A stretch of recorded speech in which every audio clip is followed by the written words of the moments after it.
واتقوا الله الذي تساءلون به والأرحام إن الله كان عليكم رقيبا يا أيها الذين آمنوا اتقوا الله وقولوا قولا سديدا يصلح لكم أعمالكم ويغفر لكم ذنوبكم ومن يطع الله ورسوله فقد فاز فوزا عظيما أما بعد فإن أحسن الكلام كلام الله وخير الهدى هدى محمد صلى الله عليه وسلم وشر الأمور محدثاتها وكل محدثة بدعة وكل بدعة ضلالة وكل ضلالة في النار. Ma'asyiral muslimin wal muslimat, wabil khusus ibu-ibu, para akhwat yang semoga Allah selalu berikan keberkahan dunia dan akhirat. Kita berkumpul di Masjid Al-Mu'tazam di Jalan Cigantiri, Rejekong, Bandung, Jawa Barat. Oh, ini kan Cigantiri. Yang semoga Allah selalu jaga tempat ini sebagai taman-taman menyubur iman, insyaallah. Begitu pula kita bersyukur Allah berikan wasilah untuk adakan kegiatan ini melalui Majelis Ilmu Al-Mu'tazam, yang mudah-mudahan seperti makna dari Al-Mu'tazam itu sendiri Allah akan berikan keberkahan bagi kita insyaallah. Usikum wa nafsi bitaqwallah. Diri ini berwasiat buat diri pribadi dan jamaah sekalian untuk selalu meningkatkan ketakwaan kita kepada Allah.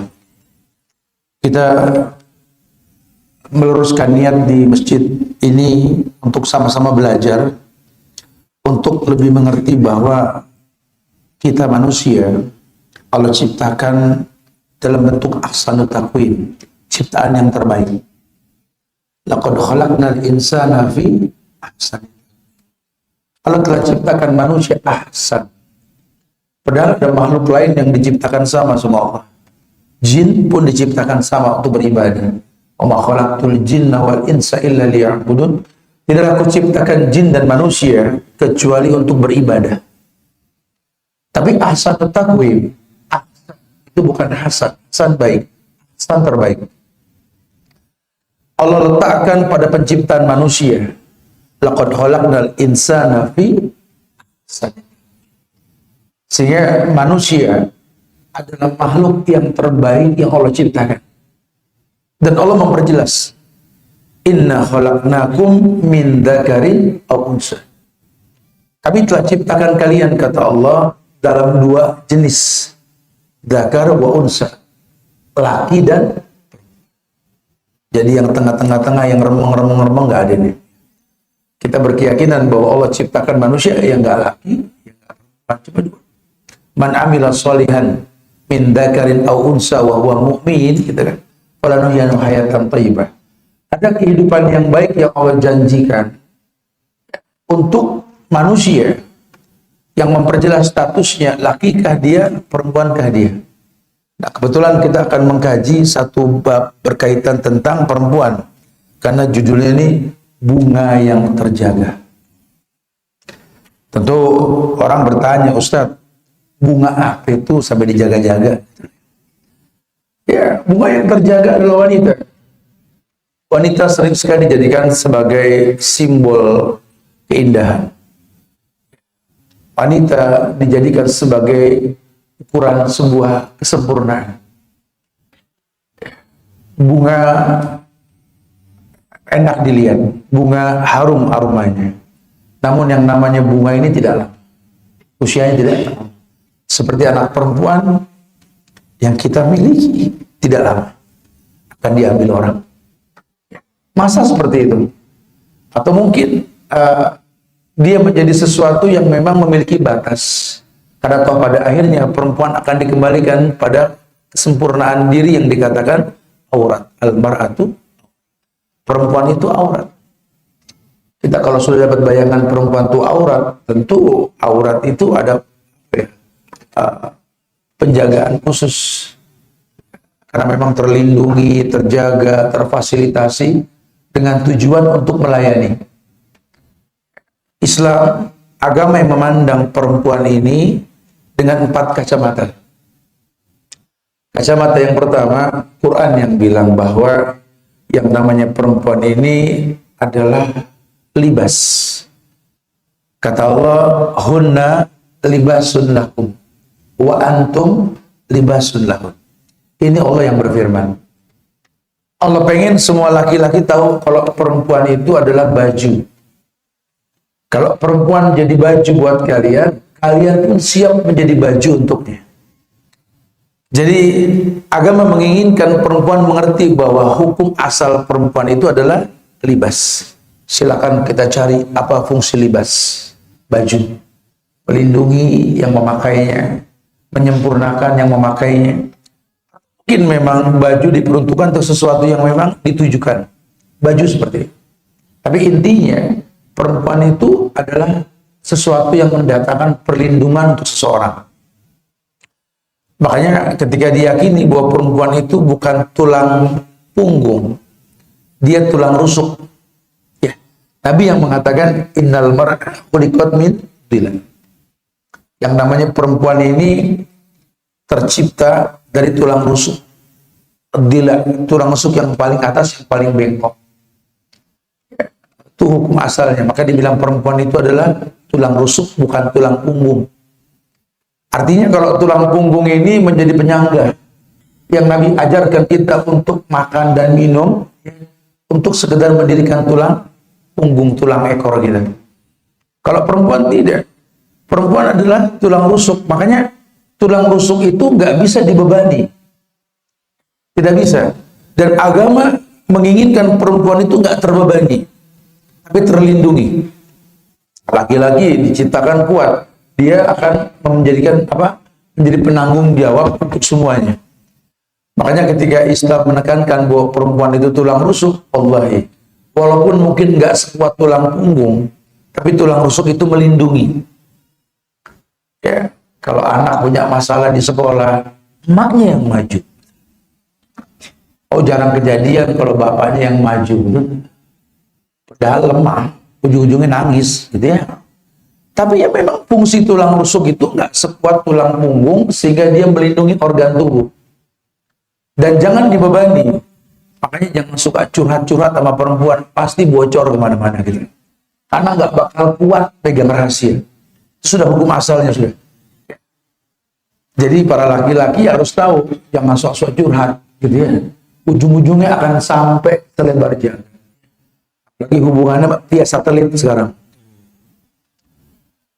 Islam menginginkan perempuan mengerti bahwa dia adalah libas. Yang kedua, perempuan itu adalah harsun. Harsun itu kayak ayat yang mengatakan nisa'ukum harthulakum. Perempuan kalian itu adalah ladang untuk kalian. Ladang ini ya fungsinya untuk menanam. Ladang ini untuk menyimpan sesuatu di ladang yang luas. Perempuan adalah ladang. Maka kalau perempuan sudah sadar kalau dia itu ladang, akan diletakkan sesuatu di dalamnya, jaga ladang tersebut untuk layak dititipi sesuatu. Yang ketiga, perempuan itu adalah madrasah. Nabi mengatakan al-ummu madrasatul ula. Ibu itu sekolah yang utama untuk anak-anak itu. Allah nggak bilang, Nabi nggak sampaikan kepada kita bahwa bapak adalah sekolah buat anak, ya tidak. Ibu yang dikatakan sekolah. Makanya perempuan ini kalau mau dinikahin mesti punya perbendaharaan harta yang banyak. Baik harta berbentuk materi maupun harta berbentuk ilmu. Kan perempuan dinikahi sudah dilihat 4 hal. Limaliha, walihasabiha, walijamaliha, walidiniha, asbar bid'atidin taribat. Kata Nabi, perempuan itu silakan dinikahi, tapi lihat 4 hal dalam dirinya. Yang pertama, lihat nilai harta yang dia punya. Bukan terus jadi semua anak orang kaya termasuk di sini, tidak. Tapi yang dikatakan perempuan itu harus memiliki sesuatu yang dia miliki. Perempuan mesti pintar. Nabi itu nikah sama Khadijah. Itu Khadijah itu janda 2 kali. Nabi itu suami yang ketiga. Iya, kalau inget-inget, emang zaman Nabi nggak ada perawan? Banyak. Kalau Nabi mau, banyak yang nawarin diri untuk menikah sama dia. Cuma kan permasalahannya, laki-laki, Rasul ini mewakili, dia tahu rumah tangga ini berujung kepada istilah bahtera. Yang tidak mungkin bahtera itu berlayar tanpa gelombang. Nah, Koda mesti berilmu. Karena kalau nggak berilmu, gelombang yang membuat perahu itu berjalan, dianggap ujian yang mematikan. Lelaki yang berilmu tahu bahwa bahtera rumah tangga ini nggak mungkin sampai ke tujuan kalau nggak ada gelombang. Maka dia berilmu. Waktu Adam sendiri di surga, bukan nggak ada buah khuldi, Adam tahu ada buah khuldi. Bertahun-tahun aman, dia minta pasangan, diberikanlah Hawa. Mulai masalah. Gara-gara istrinya ini Hawa, Adam terjebak dalam kesalahan. Tapi mulianya Adam memaklumi, karena hukum asal perempuan dijaga dan dilindungi. Adam berdoa ketika dia berbuat salah karena istri mengajak dia berbuat salah. Apa doa Adam? Rabbana zolamna anfusana. Adam menggunakan kata Rabbana. Rabbana itu ada ada kata ya Tuhan kami. Naknya itu sifatnya kata ganti, orang kedua jamak. Orang pertama jamak. Rabbana, duhai Tuhan kami. Dia nggak mengatakan Robbi, Tuhanku. Karena ini istri ya tanggung jawab dia. Dan saat itu nggak ada orang kecuali mereka berdua. Ini mulianya Adam dan laki-laki suruh meniru itu. Jadi kalau istri bikin salah, ngajak berbuat salah, nggak tahu kalau istri berdoanya Rabbi firli atau apa cek apa. Ampuni aku. Tapi kalau laki-laki suruh Rabbana, duhai Tuhan kami, duhai Tuhan Adam dan Hawa. Zalamna anfusana. Adam dan Hawa telah berbuat zalim. Wa in lam taghfir lana, kalau kau tak ampunkan Adam dan Hawa, lanakunanna minal khasirin. Adam dan Hawa ini rugi. Ya. Betul-betul memiliki stok maklum. Dia tahu Hawa berbuat salah, cuma karena pasangannya ya dia minta maaf. Dan nggak suka mencari salah pasangan karena dia mencari teman hidup. Nabi itu menikah dengan perempuan yang lebih tua, bahkan seorang janda itu bukan pelampiasan syahwat, tapi memang melihat prospek ada teman hidup dalam kehidupan. Ini Masya Allah, bunga yang terjaga ini ada beberapa target untuk jadi seperti itu. Punya alasan lah kenapa dia dijaga gitu. Dan yang keempat, perempuan itu dipandang dalam agama namanya mar'ah. Al-mar'ah. Al-mar'ah itu artinya mir'ah, kaca. Perempuan jadi tolak ukur kebaikan anak-anaknya ke depan. Tenang tidaknya rumah tangga tergantung istrinya. Karena yang mengatakan home sweet home, baiti jannati, itu adalah Aisyah. Itu bukan hadis, perkataan sahabiat. Istri Nabi yang mengatakan baiti jannati, rumahku surgaku. Dan surga itu di dalamnya pasti ada bidadarinya. Wanita lah bidadari dalam rumah tersebut. Menjadi sebuah bentuk penempaan karakter anak ke depan. Dan ulama sering mengatakan kalau rumah itu little boarding, pesantren kecil yang kita miliki. Yang kalau kita pelajari, akan banyak syarat-syarat kita memilih tempat untuk menjadi tempat tinggal kita. Dan lelaki itu orang yang pada akhirnya akan kembali ke surga. Maka surga yang dimaksud adalah la yasma'una fiha lagwan wala ta'siman illa qilan salaman sa. Surga itu yang dimaksud bukan fisiklinya.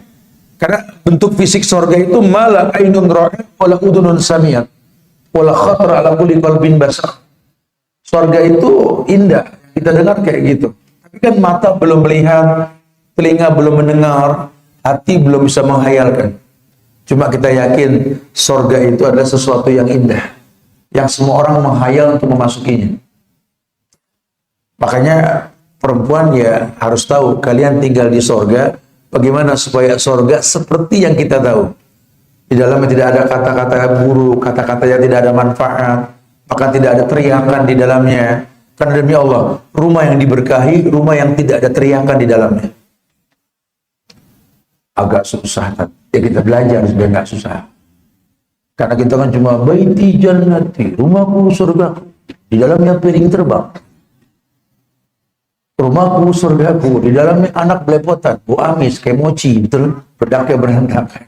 Baiti jannati, rumahku surgaku, di dalam nggak ada ketenangan. Ais, agama bukan hayalan. Agama itu hukum sebab akibat. Makanya Ustaz, ini bunga yang terjaga, maksudnya apa Ustaz? Ya, wanita yang mesti dilindungi. Wanita yang mesti dilindungi, al-mar'atu aurah.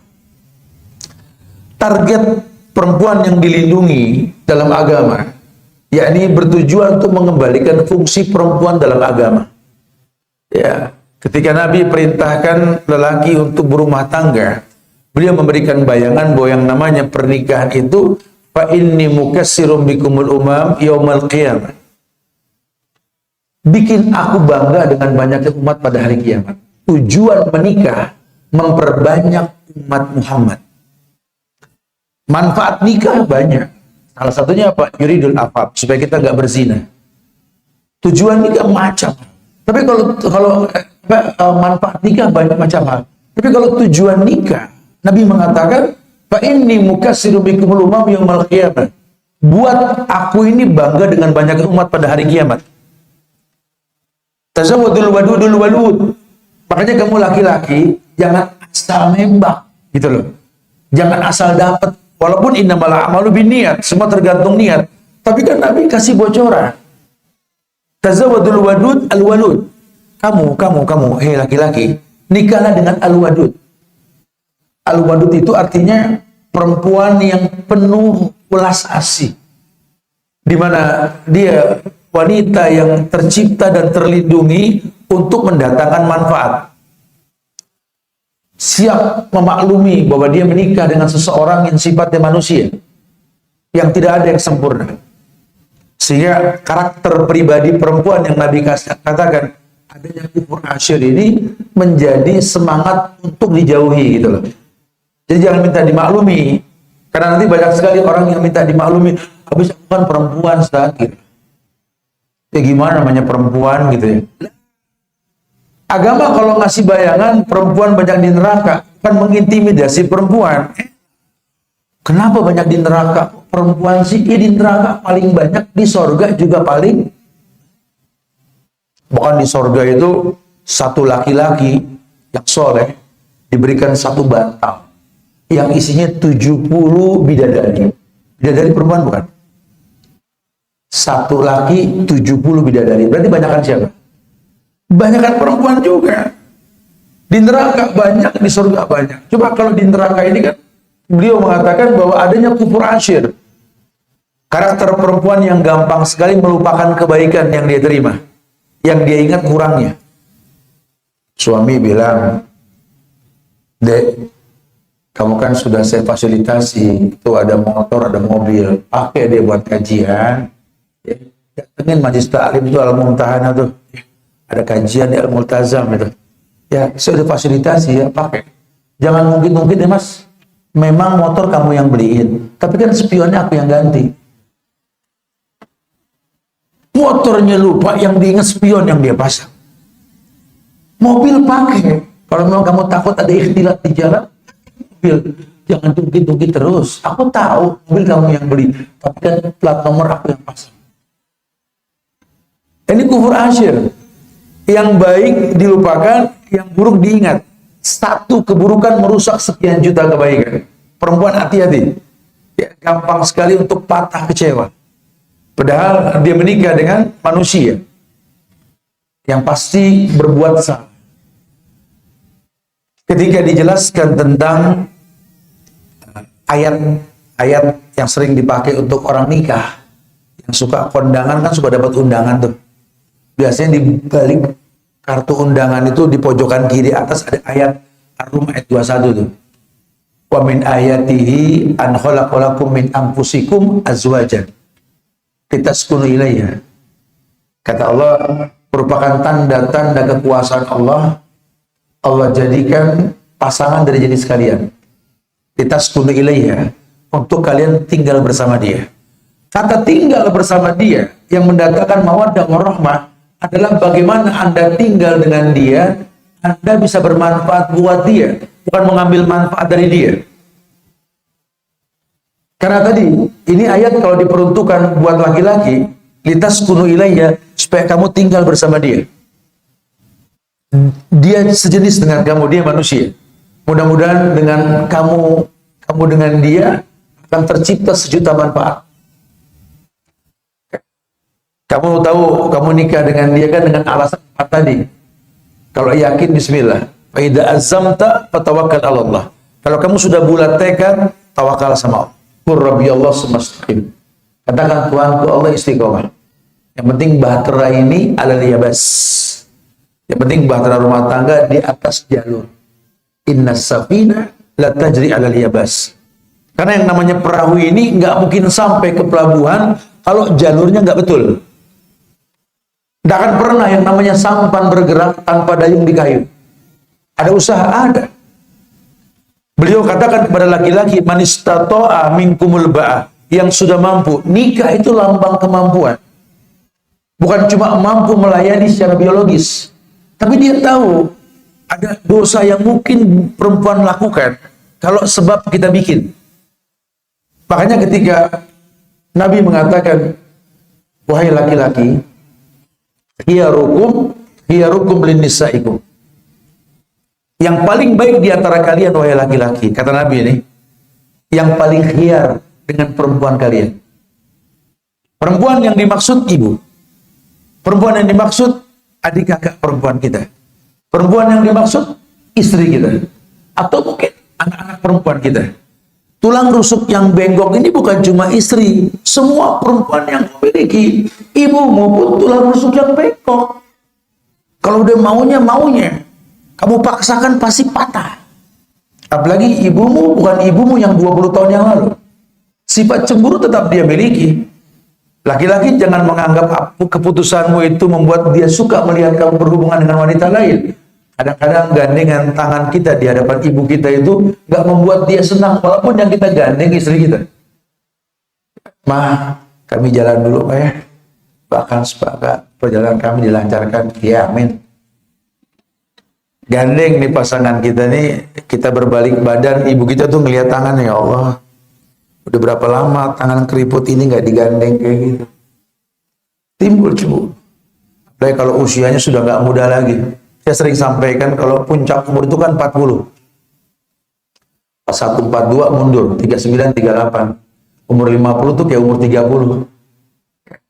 Umur 60 kayak umur 20.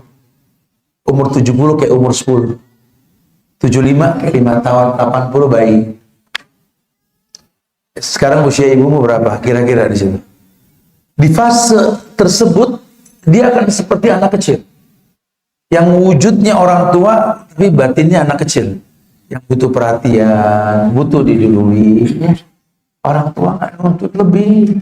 Orang tua cuma senang kalau anaknya sampai kapanpun tetap bocah kecil di hadapan dia. Orang tua nggak butuh sesuatu. Yang dia butuhkan, dia pernah melahirkan seorang. Kadang-kadang suka diarahkan sama ulama, kamu kasih nafkah dong ke ibu kamu, wahai laki-laki. Oh, ibu saya kaya kan, kayak dia mas saya. Jadi saya mau kasih malu lah, kasih. Kaulah tanaman untuk. Ketika tanaman sudah tumbuh, grow up-nya bagus, yang nanam nungguin buah. Memang beli durian pakai duit sendiri, bangga punya duit. Ya, tapi kalau bisa metik durian dari pohon sendiri lebih bangga. Enak loh kita punya duit umroh. Jadi makmum di belakang saya sudes di Masjidil Haram. Seneng lah ulama ngimamin kita. Tapi wallahi lebih senang lagi nanti ketika kita menjadi makmum anak kita. Ini yang manusiawi sekali. Mereka suka sekali memetik buah dari pohon yang dia tanam. Karena agama kita ini mendidik kita untuk hias. Tanam, panen. Tanam, petik. Bisa beli buah-buahan kalau mau punya uang, tapi metik buah dari pohon sendiri lain rasanya. Itulah orang. Dia cemburu, bukan dia senang. Dia senang secara manusiawi. Anaknya sudah menikah dengan orang yang disuka. Cuma kalau ingat-ingat dulu saat kami ajarkan ini anak jalan, tidak. Sekarang dia sudah bisa berlari, meninggalkan yang ada di jalan. Saya sering ngomong sama orang-orang tua, saya dekat sama orang-orang tua. Suka tanya, gimana Bu? Nah, di rumah seperti apa? Ya Allah Ustaz, di rumah tuh sekarang sepi. Ibu juga kalau ingat-ingat kayak pernah punya anak deh. Maksudnya gimana Bu? Iya, di rumah dulu, tapi satu-satu. Yang perempuan dibawa orang, yang laki ngambil anak orang, pindah tempat. Ya Allah, betul ya. Lahir sendiri, ujungnya pun sendiri. Masya Allah. Ini kalau dia sadar seperti itu, dia mengerti bahwa pada akhirnya kita sendiri, kita butuh agama. Kita butuh agama. Dan agama yang membuat kita tidak pernah khawatir dalam kesendirian. Seperti bayi yang lahir sendiri, gak mampu macam-macam. Allah sempurnakan dengan kasih orang tua. Orang mana yang gak suka melihat bayi? Semua orang suka melihat bayi. Artinya Allah fasilitasi. Makanya kalau dibilang, saya nggak bisa beraktivitas, saya nggak bisa, tangan saya kurang berkah, kaki saya kurang, saya ini orang yang bisa wallah, bayi pun sama. Ketika ada ikatan antara manusia dengan Allah, Allah yang bakal fasilitasi. Jangan suka takut dengan kesendirian. Karena kita punya Allah. Kita punya Allah. Sehingga untuk mengembalikan fungsi kita tercipta untuk ibadah, lebih mudah kalau kita kenal sama Allah. Namanya istirja. Istirja itu mengembalikan semua ke Allah. Inna lillahi wa inna ilaihi raji'un. Atau kalau zikir pagi, wa ilaihi nusur. Kalau zikir sore, wa ilaihi masir. Allah tempat kembali. Ini bunga yang terjaga. Bunga yang diharapkan sampai nanti maksimal dia merekah. Menjadi pandangan mata yang indah. Karena orang mana yang gak senang lihat bunga? Bohong kalau orang lihat bunga nyurung, bunga apa ini? Ya Allah, bunga apa gitu kan? Karena bunga sesuatu yang menarik. Tapi sangat menarik. Kesan dalam sajak dan puisi tentang bunga itu kalau dibukukan, wah, lembaran dunia kurang itu jumlahnya. Nah, disitulah ulama mulai menyampaikan rumus-rumus kehidupan untuk menjaga bunga. Kalau perempuan-perempuan diamsalkan bukan bunga, dunia mengakui bahwa perempuan itu seperti mutiara. Mutiara dalam cangkang yang berlumpur. Tidak pernah yang namanya mutiara kotor dengan lumpur.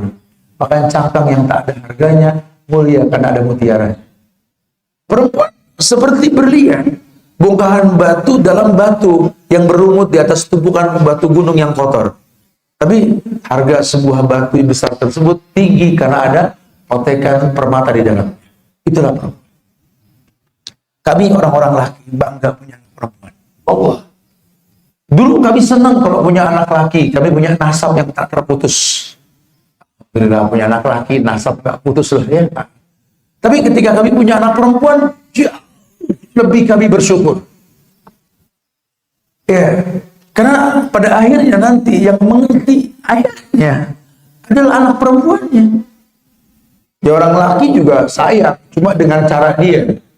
Karena fitrahnya laki-laki ini kan kayak burung yang terbang pagi balik sore. Perempuan kan ngelinter di rumah.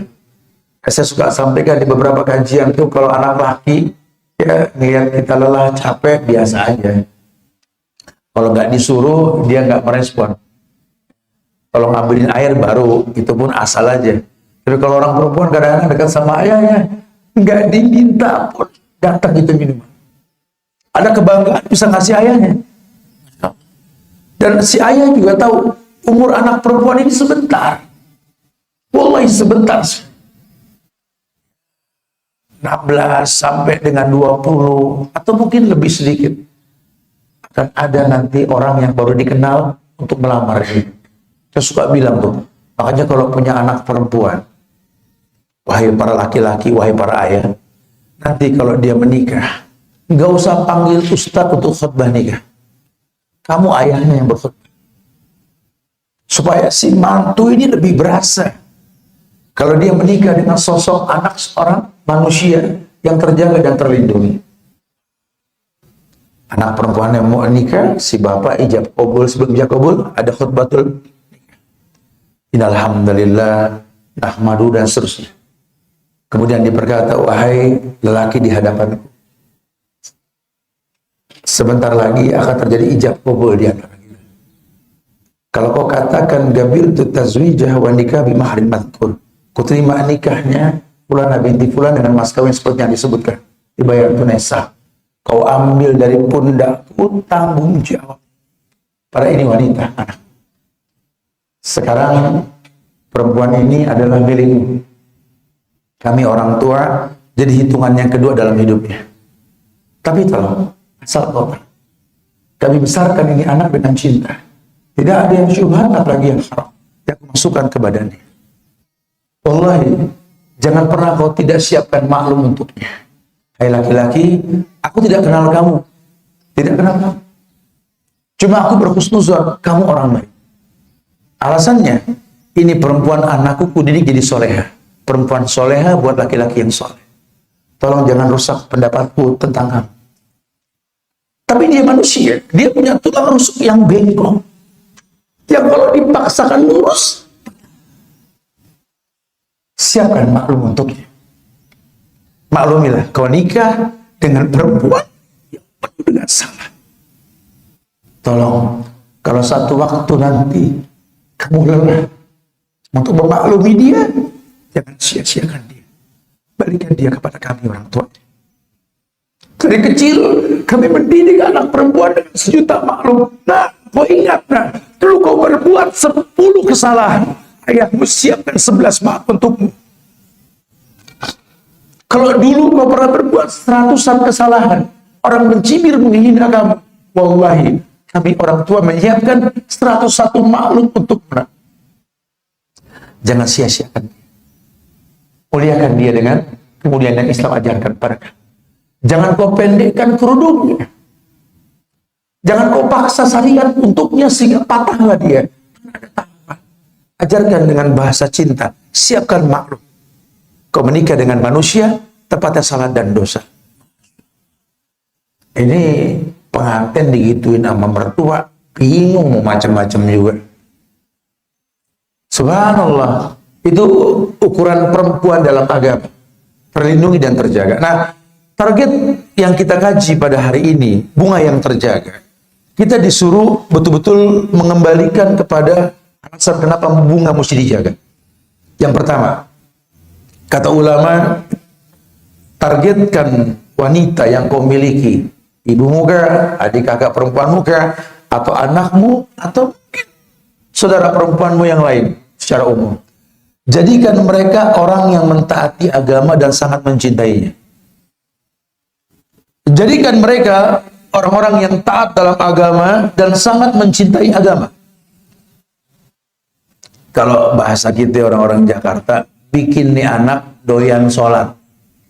Bikin nih anak doyan ngaji. Karena kalau dia udah doyan sholat, kata dia pergi nggak bawa mukena, dia tanya sama orang bisa pinjam mukena gak? Ya. Atau mungkin bajunya jadi mukena buat dia. Sehingga nggak ada alasan orang kalau doyan sholat, di mana tempat pun dia akan maksimalkan untuk sholat. Didik nih anak doyan ngaji. Karena orang kalau udah doyan ngaji, taruh kata nggak bawa Quran, ya Allah, di masjid banyak dia bakal baca, dia bakal pinjam tuh Quran. Ya, kayak anak-anak sekarang doyan sama handphone, di mana aja megang handphone. Doyan. Mau tidur megang handphone. Mendusin malam ngecek handphone. Bangun pagi, Masya Allah, handphone yang dilihat duluan. Sampai kadang-kadang diangkut pucet, pertak. Ngapain pucet? Handphone ketinggalan. Saking cinta sama cinta dia sama handphone. Nggak pernah dia nggak tinggal. Dan hampir semua manusia di tangannya ada handphone. Ya, dengan satu bahasa kan kebutuhan, fasilitas. Iya, maksudnya begitu. Kalau kita sudah merasa butuh, nggak akan pernah kita lupakan.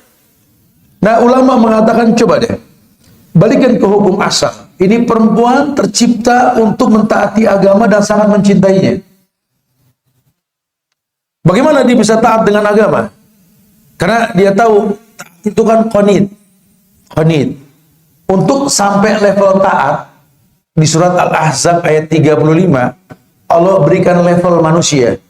Innal muslimina wal muslimat wal mu'minina wal mu'minat wal qanitina wal qanitat was sadiqina was sadiqat Kata Allah, Islam, laki maupun perempuan, iman, laki maupun perempuan, baru qanit, taat, patuh, laki maupun perempuan. Baru sodikot, orang yang betul dalam beragama, laki maupun perempuan. Nggak bisa kita ngomong aku taat, tapi lifting saja nggak bisa. Karena ketaatan ini timbul karena ilmu. Ya, orang bisa merasakan halawatul iman atau hilyatu talibul ilim. Orang bisa merasakan manisnya iman, manisnya beribadah, atau hilyatu talibul ilim. Sangat merasakan manisnya nuntut ilmu kalau tahu sebab. Ya, tahu sebab. Ini orang bisa taat ya karena dia seorang muslim, karena dia orang yang beriman. Wajarlah kalau dia taat, dia rasakan manisnya iman. Ketika dia merasakan manisnya iman, dia hirsun. Dia menjadi orang yang tahu hidup ini ke depan lebih baik. Nggak ada yang bisa mencegah orang yang paham tentang kebaikan untuk dia berbuat kebaikan. Makanya kata Imam Syafi'i itu, orang menuntut ilmu ya mesti memiliki 6 hal. Yang pertama, zaka, cerdas. Yang kedua, hirsun, kemauan yang kuat untuk jadi lebih baik. Yang ketiga, ijtihadun, ada sungguh-sungguh karena tahu hidayah dengan kesungguhan. Walladzina jahadu fina lanahdiyannahum subulana. Lihat. Dia orang yang hirsun, dia orang yang tahu ke depan mesti lebih baik. Dan caranya dengan mentaati syariat. Agama ini kan jalan hidup, way of life gitu ya, jalan hidup. Dan Allah turunkan agama ini untuk kehidupan yang baik buat manusia. Maka di An-Nahl ayat 97 Allah mengatakan, man amila solihan min dzakarin aw unsa wa huwa mu'min falanuhyiyanahu hayatan thayyibah. Kami pasti berikan kehidupan yang baik, dia akan datang. Siapa yang dijanjikan sama Allah? Man amila solihan min dzakarin aw unsa wa huwa mu'min. Siapapun yang beramal soleh, lakikah dia, perempuankah dia, asal imannya stabil, Allah berikan kemuliaan, kehidupan yang lebih baik. Nah, perempuan disuruh taat. Bagaimana target dia bisa taat? Tadi, ayo didik anak-anak kita atau diri kita. Kalau perempuan merasakan seperti ini, kau anak, kau orang tua, atau kau perempuan secara umum, ya coba baguskan keislamanmu. Baguskan keislamanmu. Jangan sampai Anda menghapus orang muslim, tapi tingkah laku kamu dipertanyakan. Islam ini agama yang total loh. Sampai Allah mengatakan, udhulu fisilmi kafir. Masuklah Islam secara menyeluruh. Udhulu fisilmi kafir. Masuk Islam secara menyeluruh. Dan di Islam semuanya diajarkan. Karena rekomendasi Allah. Inna dina indallahi Islam. Rekomendasi Allah. Wa may yabtaghi ghaira islami dina fala yuqbala minhu wa huwa fil akhirati minal khasirin. Bahkan kalau nanti ada orang mencari kebenaran selain daripada Islam, la yuqbala minhu, enggak bakal diterima. Kalau enggak bakal diterima jangan dipaksain. Kenapa? Wa huwa fil akhirati minal khasirin. Karena di akhirat rugi nanti. Ada beramal dengan amal yang Islam tidak ajarkan, cuma banyak yang Anda perbuat dengan amal tersebut, padahal Islam nggak ajarkan. Hati-hati, ujungnya di akhirat nanti, wujuhu yawma idzin khasi'ah, amilatun nasibah, tasla naran hamiyah, tusqa min ainin ani. Nanti wajahmu tertunduk malu di akhirat. Amilatun nasibah, kamu beramal soleh, cuma dibatalkan sama Allah semuanya. Lah kok bisa? Imanmu dipertanyakan. Kamu cuma merasa berbuat baik. Agama bukan perasaan. Walaupun dengan baiknya agama, perasaannya baik. Agama bukan perasaan. Perasaan saya udah bener ya, Tat. Ya Allah, Ustaz, perasaan sih saya udah banyak sholat lah, Tat. Doa apa lagi? Saya berani doa, Ustaz, banyakkan saya kali, Tat, gitu. Sholat gitu, Ustaz. Sholat apa yang saya nggak kerjain, Tat? Kadang-kadang habis sholat bingung apa lagi ya, gitu loh. Innaka hamidum majid. Assalamualaikum. Sholat apa lagi ya? Saking banyak sholatnya, gitu ya. Tapi bukan jumlah bilangan angka sholatnya, mukodimanya betul tidak. Jangan Anda sholat, Anda nggak tahu sholat ke siapa. Ya ke Allah Ustaz. Iya pasti ke Allah semua. Semua juga bisa bilang Allah. Cuma kenal gak Allah? Maksudnya gimana Ustaz? Ya kamu harus tahu Allah. Allah itu kata Ibnu Katsir dalam tafsir Allah. Bismillah. Dalam Ibnu Katsir dikatakan Allah itu ilah wa wala. Ilah yang diibadahi dengan benar. Wa wala, tidak ada kata cukup dalam beribadah kepadanya. Maka Allah yang kita sembah lafzuz zalalah. Zat yang agung, yang tidak pernah cukup beribadah kepadanya. Kalau Anda orang yang kenal Allah, maka ibadah Anda itu lebih senang baru mulai ketimbang sudah selesai. Artinya begini, orang kalau senang sama Allah, tahu cara beribadah sama Allah, itu dia nggak pengen selesai itu yang namanya ibadah. Ibadah secara umum ya. Ramadan yang kita contohin. Orang kalau sudah cinta sama Allah, dia berpuasa di bulan Ramadan, Ramadan mau habis pada nangis di itikaf di masjid. Karena sedih, siapa yang jamin ketemu sama Ramadan yang akan datang. Walaupun banyak orang yang senang sama Ramadan, lebih senang lagi kalau Ramadan udah mau habis. Sering kayak begitu. Puasa, kalau pagi, waduh, mukanya ruwet semua. Ya, giliran udah sore, berbinar semua. Senang aja, udah selesai puasa. Bukan nggak boleh ya, senang sudah ibadah. Cuma maksud saya ini, kenapa sih urusan ibadah sama Allah kok kita cari akhir bukan awal? Sementara Tuhan yang kau sembah ilah wa wala, yang diibadahi dengan benar dan tidak ada kata cukup dalam beribadah kepadanya. Terus, karena dia kenal Allah. Dia tahu betapa indahnya mengembalikan semua ke Allah. Itu orang yang taat, wanit. Orang yang betul-betul mengerti, dia senang kalau sampai dia menikah, dia berumah tangga, dia bisa ibadah. Ya, sampai Nabi mengatakan tazawadul wadudul walud. Ya, al-wadud, al-walud, al-aud. Al-wadud yang penuh cinta kasih, al-walud banyak anak, al-aud. Al-aud itu allati idza zulimat qalat hadiyadi fi yadik al-adu ghamdan hatta tardah. Ini langka nih manusia ini sekarang. Perempuan yang dikatakan al-aud itu perempuan yang nggak flying victim, nggak gampang cari kambing hitam. Kalaupun terjadi keburukan, walaupun dia sudah berbuat kebaikan, dia nggak salahkan orang, dia salahkan dirinya. Ini langka sekali. Kenapa? Berbuka diri untuk dikritisi, sehingga ke depan dia jadi lebih baik. Nggak jadi perempuan yang baperan. Kadang kita cerita kayak begini nih, baik yang denger online. Saya nggak tahu didengar apa nggak, siapa sih saya nggak tahu. Tapi kalau udah Ustadz mulai ngomong masalah perempuan, ternyata ada yang japri, Ustadz ngomongin aku sih. Ngomongin aku? Lu sampai? Nggak begitu bahasa agama. Orang kalau nuntut ilmu, wallah kayak mayit dimandiin, udah nggak bisa bergerak. Memang begitu menuntut ilmu. Tujuannya lebih baik. Kamu harus taat. Dan taat itu proses Islam, iman, taat. Baru bicara benar. Tidak ada kebenaran dalam agama tanpa ketaatan. Seperti tidak ada ketaatan tanpa iman. Pun iman tanpa Islam tidak ada. Karena non-muslim pun mengatakan kami orang beriman dengan agama kami. Dulu ketika Umar Ibn Khattab memegang lembaran Taurat, Nabi tegur, apa yang kau pegang itu? Kau tidak yakin dengan yang kau bawa? Masih baca-baca Taurat. Kata Nabi, kalau Nabi Musa masih hidup, dia akan datang kepadaku untuk bermakmum denganku. Umar langsung mengatakan, raditu billahi robba, wabil islami dinah, wabil muhammadin nabi.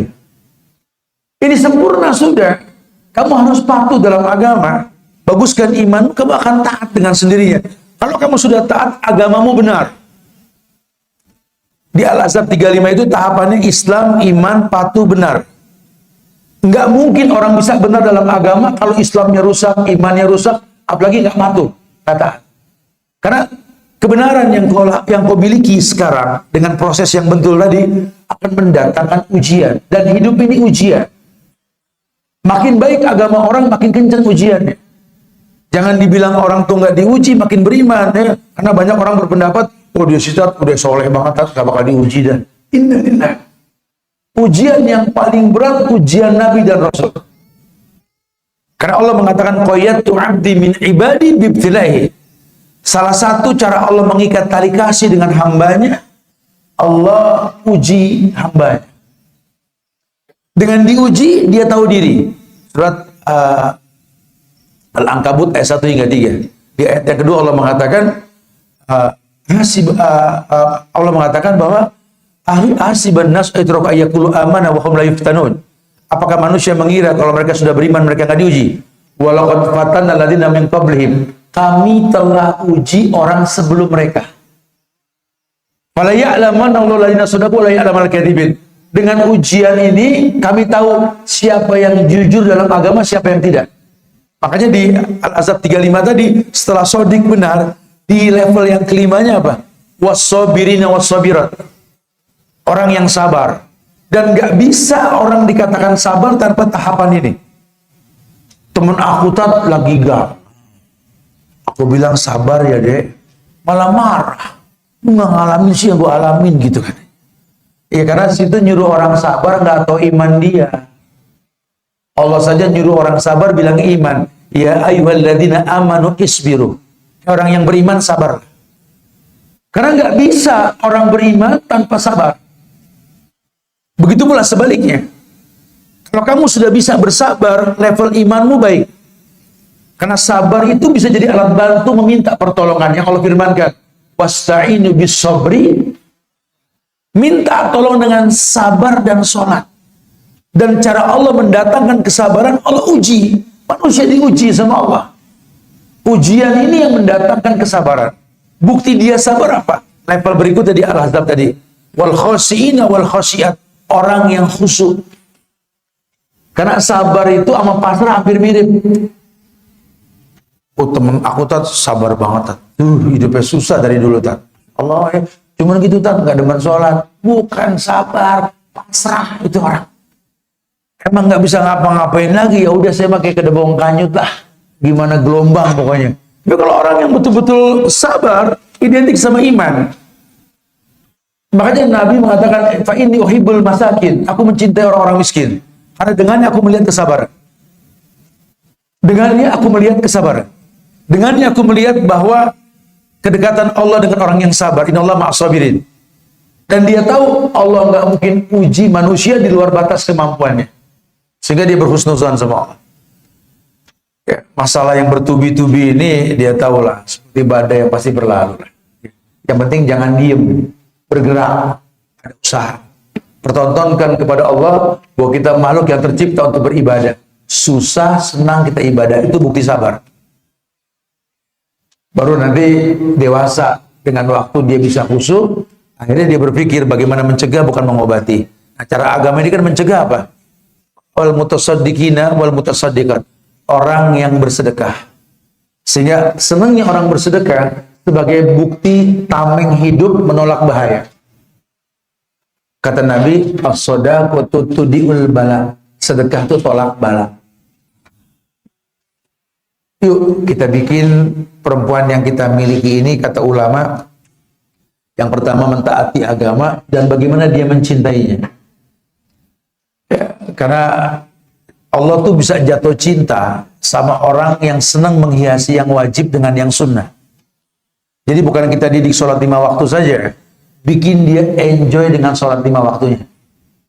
Kalau dia sudah enjoy dengan 5 waktu sholat yang dia gugurkan, dia akan menghiasi yang wajib dengan yang sunnah. Begitu pula ibadah lain, puasa, atau mungkin zakat jadi sedekah, haji jadi umroh, itu kan sunnah ya. Dia akan menyempurnakan kewajiban yang dia gugurkan karena memang kenikmatan dia dalam beragama dia rasa. Makanya dikatakan la yazalu 'abdi yataqarrabu ilayya bin nawafil hatta uhibbahu. Bahasa Allah gitu kan. Tidaklah seorang hamba menghiasi yang wajib dengan yang sunnah hatta uhibbahu, sampai aku jatuh cinta.